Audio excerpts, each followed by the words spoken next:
aš matydavau berniuką ir tas berniukas man sukeldavo siaubingą jausmą ir kai jis atsisukdavo ir pažvelgdavo į mane, jis sakydavo, tu mane radai ar ne? Tas vaikiškas, gražus, nekaltas veidas pasikeisdavo ir susiformuodavo simbolis, ar ne? Žvėries ženklas jo kaktoje, o jo veidas tapdavo gyvūno veidu. Mano broliai, ką tik pažiūrėjau vaizdo įrašą, kuriame viena mergina, Dievo tarnaitė, tvirtina, kad Antikristas jau yra žemėje. Taip, teisingai išgirdote. Jis jau gimė, jis jau turi tam tikrą amžių ir netrukus jis pasirodys pasaulį. Broliai, žinau, kad daug kas kalba apie paskutinius laikus, bet labai svarbu elgtis atsargiai. Visada remkimės Bibliją, gerai? Nes sapnas gali būti tik sapnas. Sapnas nėra doktrina. Visada turėtum remtis Dievo žodžiu, Biblija, gerai? Bet tuo pačiu metu mes žinome, kad Dievas tikrai gali kalbėti per sapnus. Be to, sapnas gali pakeisti tavo mąstyseną. Dievas gali kalbėti sapnuose, kad tave perspėtų dėl kažko, kad nepadarytum tos klaidos, kad pasiruoštum dvasiškai. Atsimenu, kad dariau vaizdo įrašą savo kanale, ir tuoj parodysiu vaizdo įrašą, apie Antikristą, gerai? Bet noriu šiek tiek papasakoti, kaip sapnai gali paveikti mūsų gyvenimą. Aš jau esu įrašęs keletą vaizdo įrašų kalbėdamas apie prieštribulacinę teoriją. Tai yra, kai tikime, kad būsime paimti prieš didįjį suspaudimą, kai Antikristas valdys žemę. Tarsi Dievas mus apsaugotų nuo tos rūstybės, nuo šio baisaus momento. Ir tada aš turėjau 2 beveik iš eilės einančius sapnus, kuriuose aš iš tikrųjų buvau pačiame didžiojo suspaudimo viduryje. Ir aš prisimenu, tai lyg tai būtų šiandien. Tai buvo labai tikra. Aš netgi parodžiau tai čia savo YouTube kanale. Ir tuose sapnuose krito daug meteoritų. Tai buvo siaubinga, o žmonės buvo beviltiški. Bet aš prisimenu tik vieną detalę, kuri pakeitė viską. Aš ir mano šeima, buvau aš, mano vaikai, mano žmona, mes jautėme ramybę, kurios neįmanoma paaiškinti. Tuo pačiu metu, kai bėgome, tai buvo tokia stipri, tokia galinga ramybė, broliai, kuri buvo su mumis, kad buvome visiškai tikri, jog Dievas mus saugo.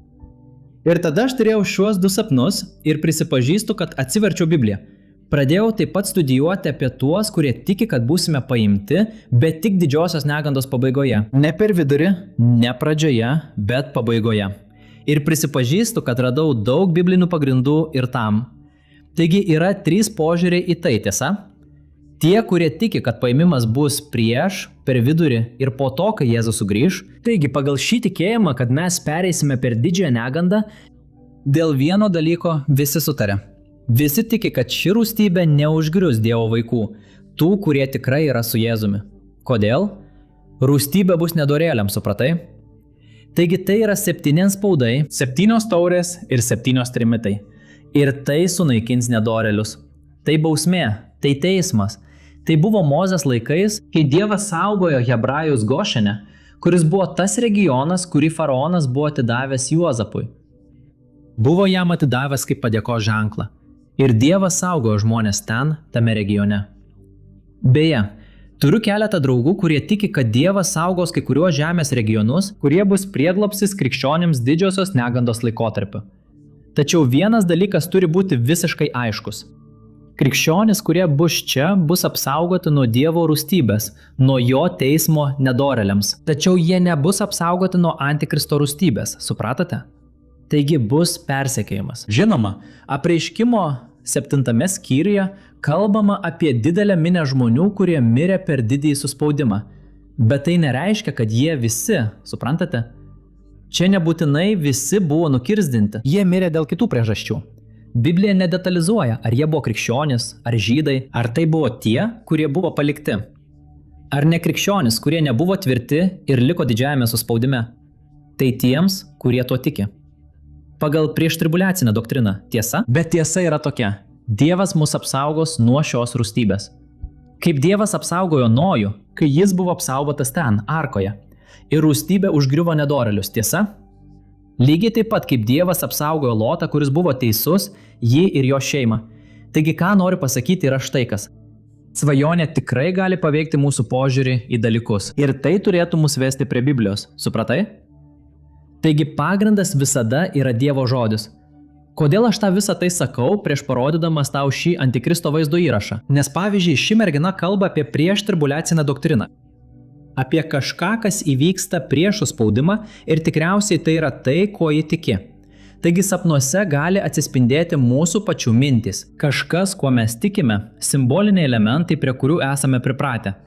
Jei daug domėsimės kokiu nors dalyku, galime apie tai sapnuoti, tiesa? Bet noriu, kad suprastum esmę. Šio vaizdo įrašo čia aš to įdėsiu, bet pavyzdžiui, Biblija sako, kad Antikristo dvasia jau yra čia žemėje. Ji jau veikia. Taigi, kai Biblija apie tai kalba, 1 Jono laiške 4 skyriuje 3 eilutėje, ji nori pasakyti, kad viskas, kas yra prieš Dievą, prieš Jėzų, prieš tiesą, jau yra šios Antikristo dvasios įtaka čia žemėje. Taigi tam tikrą prasme galime teikti, kad Antikristas jau yra čia. Jo dvasia yra tarp mūsų, tiesa? Visa ši vertybių inversija, kurią matome ne tik Brazilijoje, bet ir visame pasaulyje, tai yra ši lyties ideologijos problema. Viskas, kas prieštarauja Biblijai. Taigi tikrai priešas slypi už viso to. Dabar mes pažiūrėsime vaizdo įrašą čia. Ir vieną dalyką tu turi žinoti. Tai yra faktas. Antikristas bus apreikštas tinkamu metu pagal 2 laišką Tesalonikiečiams 2 skyrių. Ir tai nereiškia, kad Biblija aiškiai aprašo jo vaikystę ar paauglystę. Bet kaip jau sakiau jums, šio sapno esmė, broliai, yra labai tikra. Tai yra bibliniu pagrindu. Mes turime būti budrus ir pasiruošę. Amen? Taigi, aš parodysiu jums šį vaizdo įrašą. Šis vaizdo įrašas buvo įrašytas podcast'e Krente podcast, o čia kalba pastorė Lorena Sabino. Broliai, šis sapnas yra labai stiprus. Atkreipkite dėmesį. Eime, pastorė, jūs turėjote labai stiprią viziją apie Antikristą, kurią pasidalijote su manimi. Tiesa? Ir net mūsų masterclass. Ar galite papasakoti apie šią patirtį čia, nes aš matau, pastorė, kad Dievas tai viena iš vizijų, tiesa? Jūs jau turėjote keletą ir yra dalykų, kurių viešpats dar neleidžia atskleisti. Bet ką viešpats leidžia jums pasidalinti? Ar galėtumėte perduoti šį perspėjimą mūsų tautai, žmonėms iš kitų šalių? Ką Dievas jums leidžia papasakoti? Ką jis parodė sapne? Nes prisipažinsiu žmonės, mane tai labai sukrėtė, tiesa? Tai yra būdas, kuriuo Dievas jai parodė. Kaip tai įvyks? Amen? Būtent. Tai buvo vienas iš apreiškimų, vienas stipriausių, kuriuos esu patyrusi. Kai grįžau, visas mano kūnas drebėjo, tiesa. Taip pat gulėjau lovoje, tiesa. Po šio apreiškimo, kurį man davė viešpats, grįžusi buvau visiškai nusilpusi. Viešpats man tiesiogiai parodė, kad Antikristas jau yra žemėje. Jis jau yra žemėje. Ir viešpats man parodė, kokie etapai jau buvo įvykę jo gyvenime. Ir kas dar laukia ateityje, kas turėjo įvykti, Dieve mano. Ir šis apreiškimas buvo toks. Aš trumpai papasakosiu, nes jis tikrai labai ilgas, ar ne? Ir aš ėjau žemyn, ar ne, ten gatve, vietoje, kur viešpats turi ypatingą ryšį su manimi, kad aš žinočiau, kokie apreiškimai ateina iš jo, kas jau pasitvirtina ir kas dar laukia ateityje, ne? Ir tada jis man davė 2 kryptis, parodė 2 medžius. Vienas jų buvo guavos medis, ar ne, guav medis, kuris jau turėjo gerų guavų, ar ne, jas jau buvo galima skinti ir valgyti. Ir ten aš nuskyniau vieną iš tų guavų, kad galėčiau ją suvalgyti. O šalia to guavos medžio aš pamačiau persikų medį. Ir tas persikas, kai jau peržydi, žinote, kai persikas pradeda megzti tuos mažus persikelius ir jie tik pradeda formuotis, tas kitas medis buvo būtent toks. Visas buvo nusėtas mažais persikeliais, jie ką tik buvo peržydėję ir pradėjo formuotis. Tuo momentu šventoji dvasia man atnešė, tiesa? Apreiškimą ir pasakė man, o gvajava ką reiškia? Kažką, kas jau buvo įvykę, kas jau vyko, ką jau išgyvenome. O persikas buvo kažkas, kas jau pildėsi, tik kad jau buvo žmonės čia. Suprastų. Tiesioginė Pastoriau, prasme, kad taigi užsibaigtų. šią kryptį, kurią Dievas tau davė, kiekvieną kartą, kai sapnuoji, kad valgai, tu jau buvai man tai sakęs. Tai yra kažkas, kas vyksta arba įvyks. Tai yra tikrumas. Jei sapne valgiai, tai garantuota. Būtent. Suvalgiau, jaučiu skonį, aš viską jaučiuosi taip, lyg mes būtume čia, ar ne? Kalbėdama, aš viską jaučiu. Tai labai tikra. Ir šis pats nebuvo kitoks, buvo labai tikras ir ten viešpats jau man atnešė tą įsitikinimą, tą tikrumą, kad tai buvo susiję su 2 laikotarpiais. Kad tai jau vyko, kad tai jau, ar ne, tiesiog jau pildėsi. Ir dar vienas, kuris dar įvyks. Ir nuo tada viešpats mane nuvedė, buvau nuvesta į vietą prie namo, kur aš stovėjau priešais tą namą. Ir aš pamačiau vaiką. Aš pamačiau berniuką su tokia dubenėlio formos šukuosena. Plaukai buvo kirpti dubenėliu. Jis buvo labai prižiūrėtas. Namas buvo aukštos klasės namas. Ten buvo auklės, kurios juo rūpinosi. Ne tik viena auklė. Buvo ir moteris, apie kurią nujaučiau, kad tai jo mama. Ir tas berniukas visą laiką buvo labai prižiūrimas. Ir tas berniukas man kėlė siaubingą jausmą. Jaučiau baimę. Tai buvo kažkas, kas drebino viduje. Bet jis atrodė visiškai normaliai. Tai buvo paprastas vaikas, gražus, ir kai aš žiūrėdavau į jį, jausdavau tą jausmą. Taip, tas berniukas žinojo, kad aš į jį žiūriu. Jis atsisukdavo ir pažvelgdavo į mane. Ir kai jis atsisukdavo ir pažvelgdavo į mane, jis sakydavo taip, tu mane radai, ar ne? Ir tada jo veidas pasikeisdavo. Tas gražus, nekaltas vaiko veidas pasikeisdavo. Ir ant jo kaktos atsirasdavo žvėries ženklas, o jo veidas tapdavo gyvūno veidu. Jis įgydavo kitą formą ir tuo momentu aš labai išsigąsdavau.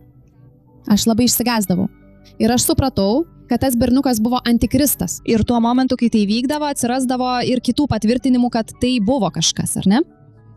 Yra ir kitų būdų, kaip viešpats kalba su manimi, apie tai, kas turi įvykti, kas vyksta, tai yra likimas. Tuo momentu viešpats man parodė kryptį, aš mačiau pravažiuojančius autobusus, tai buvo likimas, kuris jau vyko.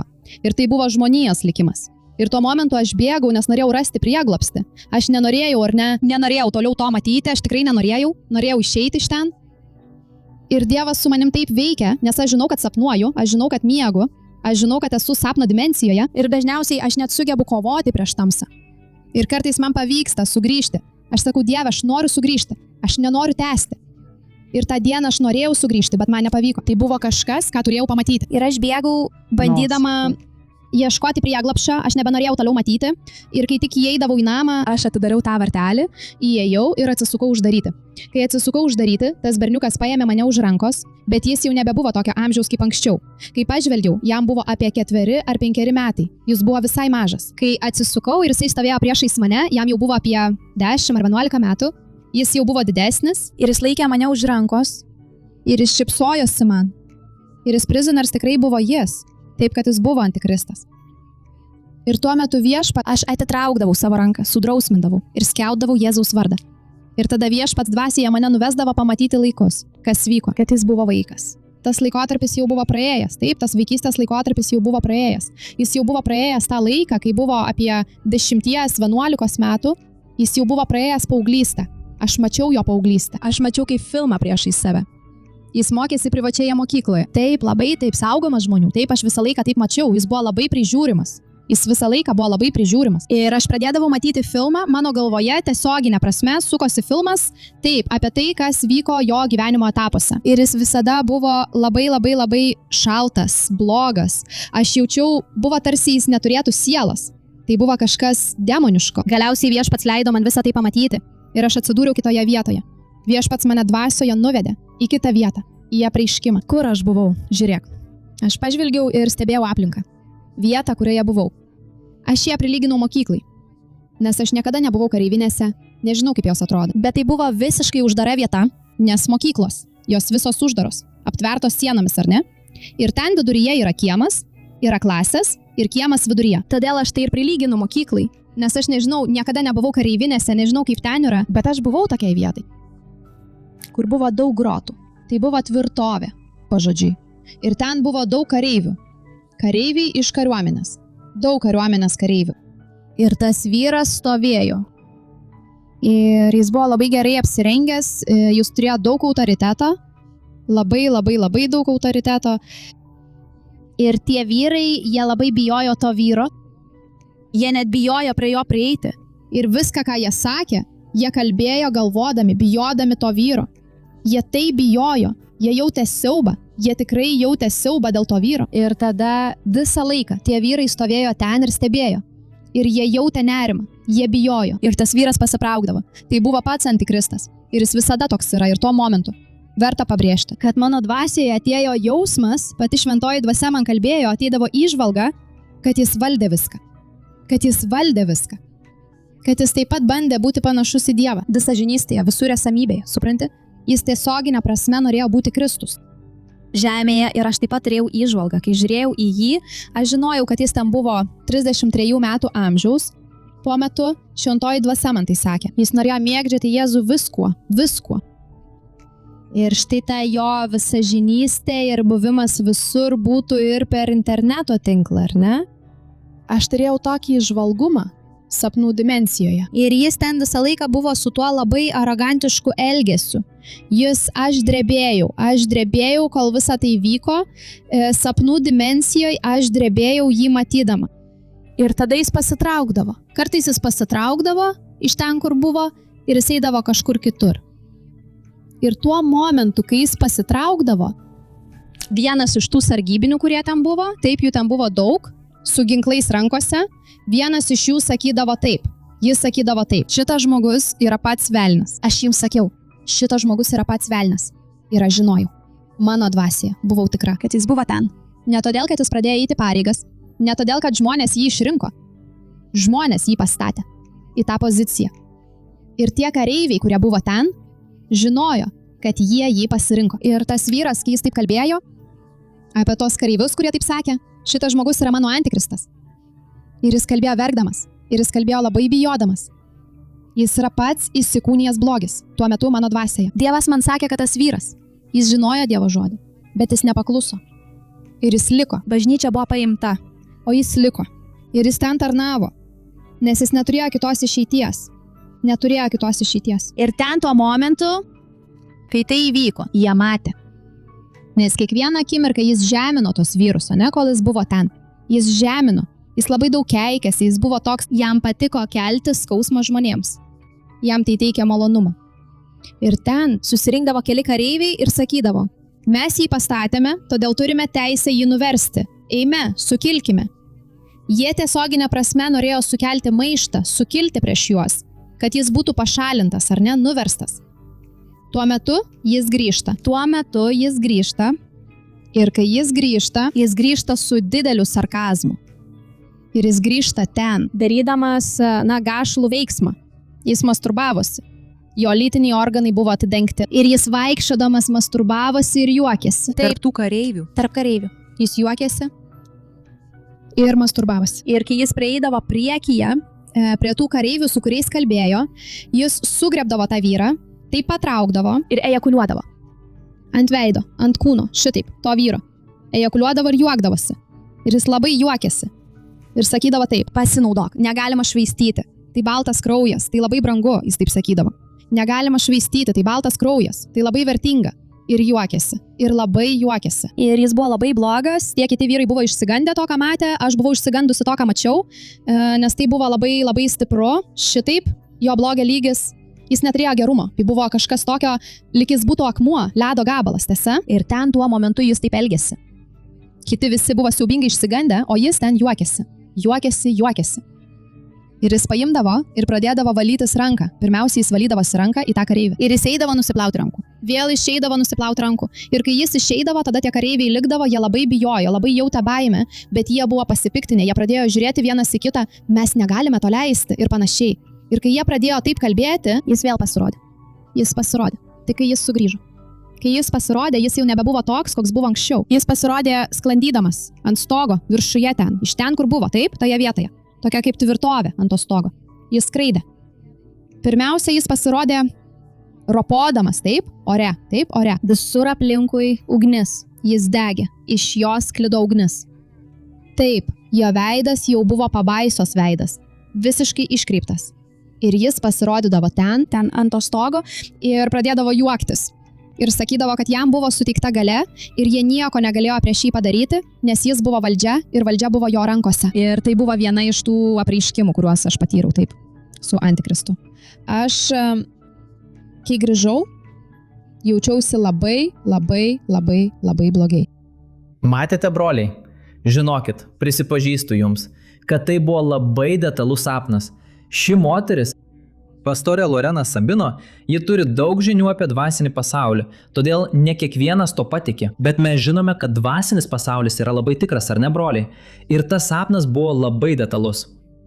Beje, prisiminiau dar vieną merginą, ji turi kanalą, kuris vadinasi Kerida Dani, ir ji turėjo praeitį, ar ne, buvo palaida, daug nuodėmių, ir Dievas padarė nuostabų darbą jos gyvenime, o nuo 2017 metų Ji pasakojo kai kuriuos sapnus, kuriuos turėjo apie tą, kuris jos manimu yra antikristas. Ir ji netgi sako, kad tai yra Donaldo Trumpo žentas, tai yra Geraldas Kushneris. Ir jis turi daug įtakos arabų pasaulyje tarp judaizmo.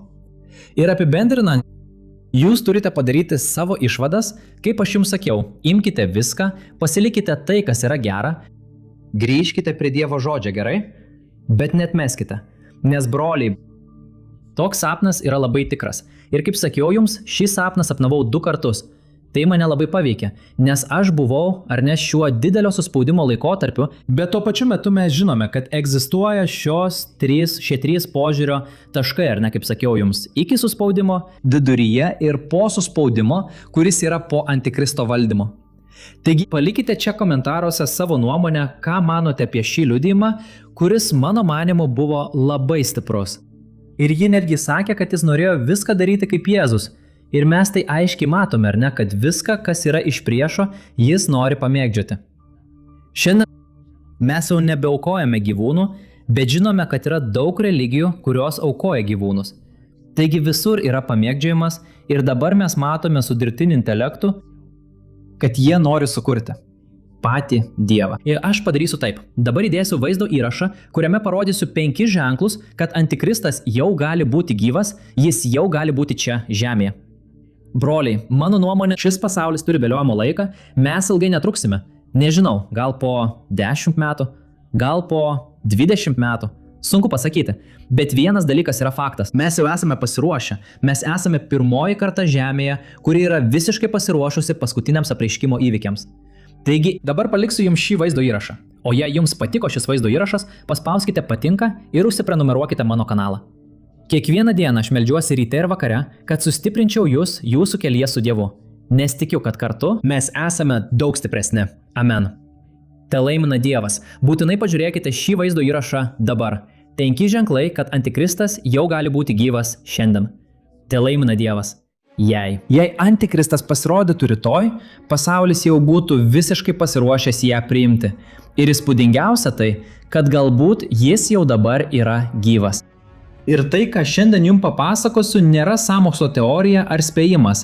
Tai yra tikri faktai, rodantis, kad iš tiesų šis piktasis gali būti tarp mūsų. Ir daug arčiau nei dauguma žmonių įsivaizduoja. Žinau, kad nedaug temų sukelia tiek daug smalsumo, kaip antikristo tapatybė.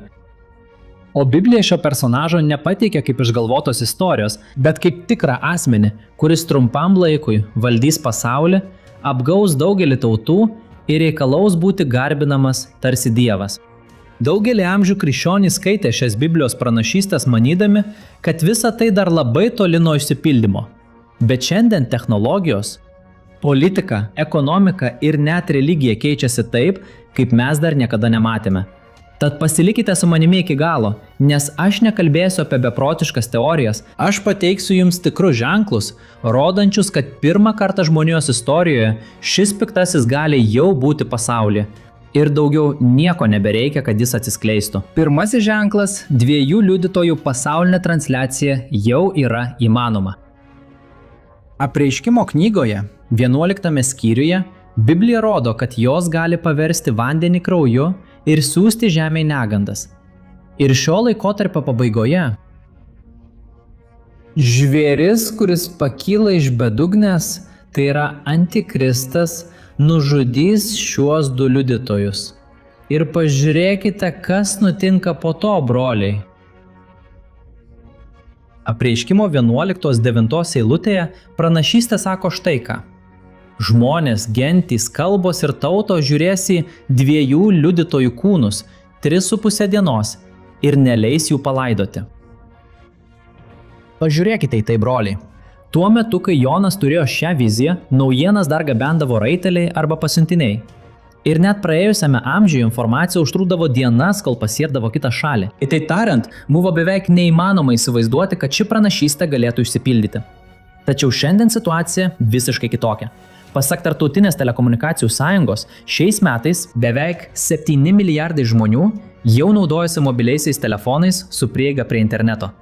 Tai sudaro 85 procentus pasaulio gyventojų. Ir tai rodo, kad bet kuris žmogus vienu paprastu prisilietimu gali transliuoti tiesiogiai aukštos raiškos kokybę per socialinius tinklus tiesiai iš Jeruzalės gatvės. Būtent toje vietoje, kur, kaip rašo Biblija, 2 liudytojos bus nužudytos ir jas matys visi žmonės – gentys, kalbos ir tautos. Taigi, tai tiksliai išpildo tai, kas parašyta Apreiškimo 11 skyriuje, 9 eilutėje. Ir net jei tyrinėtojai nesutarė, kas bus tos 2 liudytojos, kai kurie tiki, kad tai bus Mozė ir Elijas. Kiti sako Henochas ir Elijas. Tačiau svarbiausias dalykas yra šis. Pasaulinis matomumas numatytas šioje pranašystėje jau yra įmanomas. Ir pereikime prie antrojo ženklo, kuris yra labai svarbus. Pasaulinė kontrolės sistema jau veikia ir žmonės ją palaiko. Broliai, Apreiškimo knygoje, 13 skyriuje, 17 eilutėje sakoma, kad tie, kurie neturės žvėries ženklą, nebegalės nei pirkti, nei parduoti. Ir ilgą laiką tai atrodė kaip kažkas iš ateities, beveik neįmanoma įvykti. Tačiau šiandien tai jau vyksta bandomuoju režimu. Ir kas baisiausia? Su daugumo žmonių pritarimu. Ir tam, kad toks pasaulinio lygio kontrolės lygis taptų realybę, turi įvykti 3 dalykai. Pirmas – visuotinė biometrinė identifikacija. Antra – visiškai skaitmeninė valiuta. Ir trečia – momentinis visų sandorių stebėjimas. Ir kaip bebūtų keista, visi 3 jau veikia. Jungtinės valstijose tokie tinklai kaip Amazon naudoja kasas, kurios atpažįsta delną. Europoje oro linijos jau įlaipina keleivius tik pagal veido atpažinimą. O Indijoje Aadhaar sistema sujungia daugiau nei 1 milijardo žmonių pirštų atspaudus ir rainelės duomenis su jų banko sąskaitomis. Tai didžiausia biometrinių duomenų bazė pasaulyje. Tuo pačiu metu centriniai bankai skuba atsisakyti popierinių pinigų. Brazilijos Drex jau yra bandomas, o Kinijos ECNV jau turi 10 milijonų vartotojų, o pagal tarptautinių atsiskaitimų banką 130 centrinių bankų, kurie sudaro 98 procentus pasaulio ekonomikos, jau kuria savo skaitmeninės valiutas. Šios valiutos labai skiriasi nuo kriptovaliutų tokių kaip Bitcoinas pavyzdžiui. Jas kontroliuoja ir programuoja vyriausybė. Jos turi galiojimo laiką, apribojimus, kur gali būti naudojamos ir netgi ribojimus, kokiems pirkiniams jos leidžiamos. Kitaip tariant, mano broliai, vyriausybė AG gali nuspręsti, kada, kur ir kaip jūs išleisite savo pinigus. Ir jei panorės, ji gali viską užblokuoti vos keliais paspaudimais. Dabar pagalvokite kartu su manimi. Kai skaitmeninė tapatybė ir skaitmeniniai pinigai susijungia, nebereikia nei banko vadybininko, nei skyriaus, kad būtų užšaldyta sąskaita. Užtenka tik kodo. Ir tai jau yra įvykę iš tikrųjų. 2022 metais Kanados vyriausybė per kelias minutes užšaldė protestuotojų banko sąskaitas ir draudimus. 2023 metais Nigerija apribojo grynųjų pinigų išėmimą, kad priverstų gyventojus naudoti savo virtualiais pinigais. O Kinija jau daugelį metų kontroliuoja keliones, kreditus ir net maisto vartojimą pagal socialinių balų sistemą. ES taip pat jau patvirtino vieningą skaitmeninę tapatybę, kuri sujungia dokumentus, elektroninį parašą ir mokėjimo priemonės vienoje programėlėje, panaikindama ribą tarp civilinio ir finansinio gyvenimo. O kreditinių kortelių bendrovės jau koreguoja limitus pagal kliento elgesį internete. Taigi, broliai, frazė niekas negalės nei pirkti, nei parduoti, kuri yra Apreiškimo 13 skyriuje 17 eilutėje, nustojo būti tik tolimų perspėjimų. Ji tampa vis griežtesnė skaitmeninėje finansų sistemoje. Ir dauguma žmonių priima šią kontrolę mainais į patogumą ir saugumą, nesuvokdami, kad antikristui nereikės kurti nieko naujo. Jis tiesiog perims jau paruoštos sistemos valdymą. Trečiasis ženklas. Visuomenė buvo išmokyta ploti netikram mesijui. Apaštalas Paulius perspėjo 2 laiško Tesalonikiečiams 2 skyriaus 4 eilutėje, kad prieš Jėzaus sugrįžimą daugelis žmonių atsisakys tikėjimo ir tada bus apreikštas nuodėmės žmogus, kuris yra antikristas. Dabar pagalvok kartu su manimi. Dar visai neseniai tokie pareiškimai sukeldavo pasipiktinimą, tačiau šiandien tokiai kalbai plojama. Barna tyrimas, atliktas 2025 metais, parodė, kad 72 procentai jaunimo Jungtinėse valstijose mano, kad kas teisinga ir kas neteisinga priklauso nuo situacijos. Ir todėl jiems nereikia absoliučios tiesos, tokios kaip pavyzdžiui Biblija. Brazilijoje, pasak Datafolė, 64% suaugusiųjų mano, kad visos religijos veda pas tą patį Dievą. O tokie žodžiai kaip nuodėmė, šventumas ar atgaila laikomi įžeidžiais. O tokios išraiškos kaip mano tiesa, mano taisyklės yra vertinamos, nes suteikia laisvės idėją. Garsūs influenceriai moko savo sekėjus įgyvendinti norimą realybę ir pažadinti savo vidinį dievą. Broliai, milijonai žmonių žiūri ir brangiai moka už tokias mentorystes. Kad suprastumėte mastą, biotechnologijų įmonės jau pradeda redaguoti mūsų genus, kad pašalintų ligas ir prailgintų žmogaus gyvenimą. Pasaulio ekonomikos forumas taip pat pasisako už patobulinto žmogaus diegimą, smegenų lustus prijungtus prie skaitmeninių dokumentų kaip patobulinto žmogaus projekto dalį. Pagalvokite kartu su manimi dar kartą. Visuomenė yra mokoma iškeisti tiesą į charizmą, o gilų dvasinį atsinaujinimą į trumpalaikį geros savijautos pojūtį. Be to, daugelis bažnyčių iškeičia šventosios dvasios buvimą į kažką, kas veikia tik emocijas. O rezultatas? Kai pasirodys antikristas, žadėdamas taiką, progresą ir įtraukti, nereikalaujant atvilos, nereikalaujant gyvenimo pokyčių, jis ras visame pasaulyje žmonės pasiruošusius jam ploti. Žmonės, kurie mieliau klausosi to, kas malonu jų sąžiniai, užuot pažvelgia į tiesą, kuri demaskuoja nuodėmę. O dabar pereikime prie 4 ženklo. Pasaulinė religija be Kristaus jau įgavo veidą. Apreiškimo 13 skyriuje, 8 eilutėje, sakoma, kad galiausiai visi žemės gyventojai, kurie nebuvo išgelbėti, garbins žvėrį. Tačiau tam, kad tai įvyktų, pasauliui reikia religijos, kuri atrodytų gera, apimtų visus, bet ventų kalbėti apie nuodėmę ir išskirtinę išgelbėjimą per Jėzų. Ir būtent tai jau pradeda rastis. 2019 metais. Abu Dabio dokumentas, pasirašytas katalikų ir musulmonų lyderių, pareiškia, kad religijų įvairovė yra Dievo valios dalis. Netrukus po to buvo pastatyti Abraomo namai, kompleksas su bažnyčia, mečete ir sinagoga. Visos jos identiškos, be kryžiaus ir be atgailos žinios. Vatikanas susitinka su budistais, hindais ir net su mokslu susijusiais ateistais, kartodamas mintį, kad visi garbina tą patį Dievą, net kai daugelis iš šių svečių atvirai neigia, kad Jėzus Kristus yra Dievo sūnus. 2022 metais 10 skirtingų religijų lyderiai užkopė į Sinajaus kalną atgailos, susijusios su klimatu, veiksmui, nuodėme prieš Dievą, jie pakeitė aplinkosauginiu kaltės jausmu.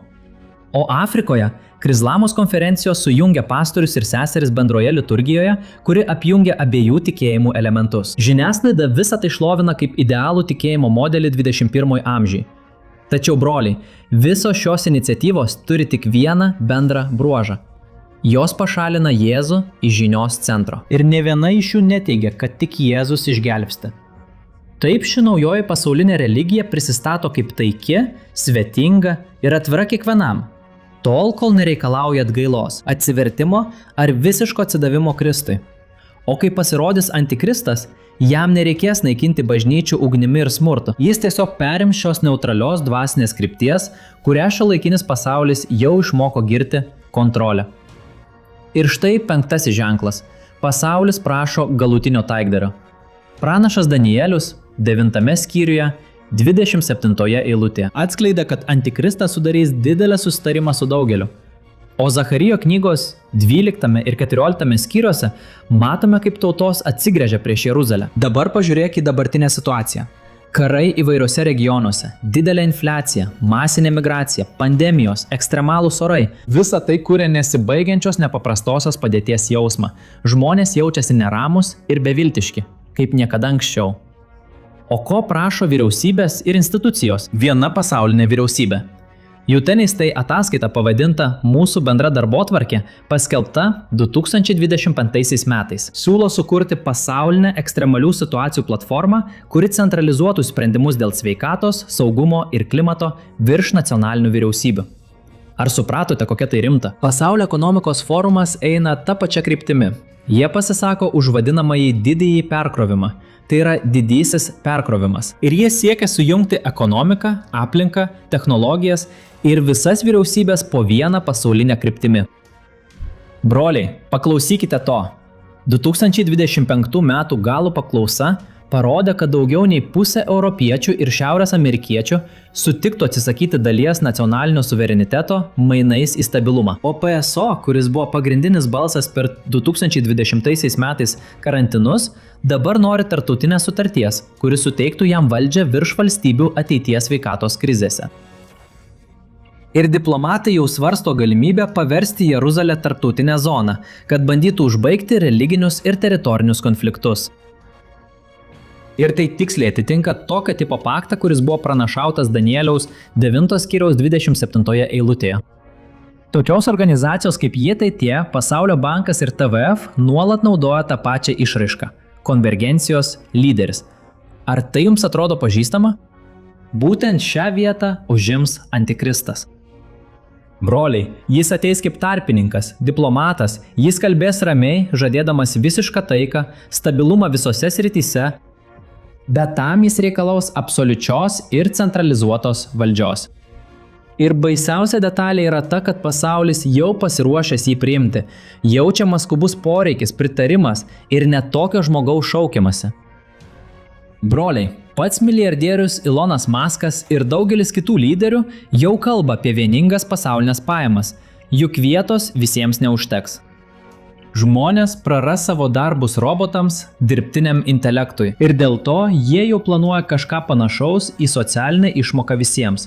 Kitaip tariant, pasaulinė kontrolė jau yra realybė, tai išsiplės po visą pasaulį ir mes galime bet kuriuo metu pamatyti Antikristo atsiradimą. Tai nereiškia, kad tai vyks po metų, 2, 5 ar 10 metų. Mes to nežinome. Mes taip pat nežinome, ar Antikristas jau gimė, ar jis jau yra vaikas, suaugęs, paauglys, mes nieko apie tai nežinome. Todėl mano patarimas tau – nebandyk spėlioti vardų, sutelk savo žvilgsnį į vardą, kuris yra aukščiau visų vardų – Jėzus Kristus. Amen? Pradėk skaityti Bibliją kiekvieną dieną. Skirk laiko tikrai maldai ir suderink savo gyvenimą su šventumu, kurio viešpats iš tavęs tikisi. Tas, kuris eina su Jėzumi, nepanikuoja, bet ir nemiega dvasiškai. Todėl būk budrus, stebėk ir padėk kitiems žmonėms pamatyti, kas vyksta tiesiai jų akise. Todėl prašau tavęs dabar pasidalinti su kuo daugiau žmonių ir likti mano kanale. Paliksiu 2 vaizdo įrašus, kuriuos gali pažiūrėti ir sustiprinti savo tikėjimą, gerai? Dievas tave te laimina, lauksiu tavęs kitame vaizdo įraše. Didelis apkabinimas.